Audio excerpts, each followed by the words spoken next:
ये जन मत कह तुम आईटीआई चाकरी करने बोलिक पढ़ुच या किसी उद्यमी हम बोली पढ़ुच कई जन मैंने वॉलंटियरली आस मत कह एनीवन किए जन आस एटिक आस स्टेज को आस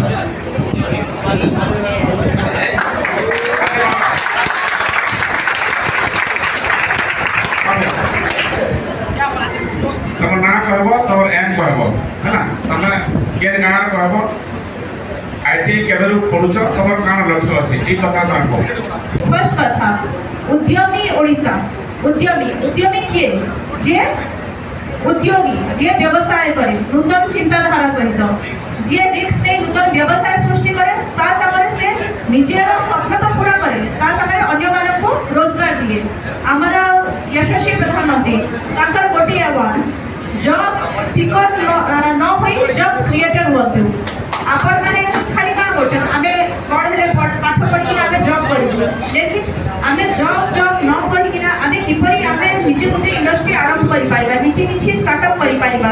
स्टार्टअप पाइ मध्ये आपण मन बहुत भल भाबरे कहउतिले खास कर हमर तो समस्त हमर खरियार आईटीआई रो समस्त स्टूडेंट छात्र छात्री माने आपण माने भल भाबरे सुनंतु आपण मु तो ऑलरेडी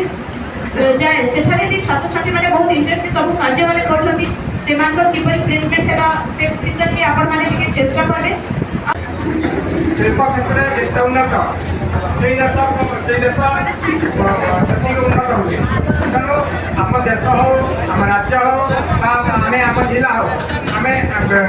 आम जिले में जो मैंने जो शिल्प मानचित्र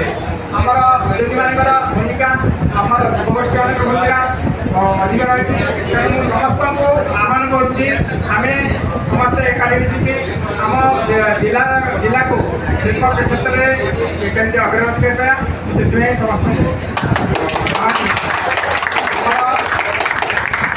बहुत सारा छोट छोट उद्योग अच्छा जो माने छोट छोट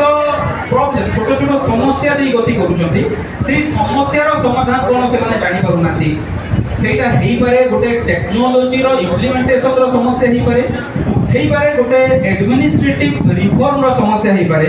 तो आमे जदि एडमिनिस्ट्रेशन तरफ रु किबा आमे जदि प्रशासन तरफ रु सेही गैपटा पूर्ण करिबारे किछि परिमाण रे माने सक्षम हेई जानते हमर आउरी अनेक भाई उद्योगपति किबा उद्योग एमएसएमई को खुशी रे चूज करते किबा एडॉप्ट करते एडाप्टेशन एवं एडॉप्टेशन दीटा अलग अलग कॉन्सेप्ट आमे समय क्रमे धीरे धीरे निजको एडाप्ट करि जाउछु एवं एडॉप्ट करूछु गोटे गोटे एमिति जिंस एमिति शब्द जो शब्द को हमें परिवर्तन करि परिबा उद्यम ओडिशा उद्यमी ओडिशा एमएसएमई कार्यक्रम आज तार शेष पर्याय था दीर्घ 5 दिन व्यापी आम विभिन्न प्रकार अवेयरनेस प्रोग्राम व्हाट्सअप आदि परिचालन करूँ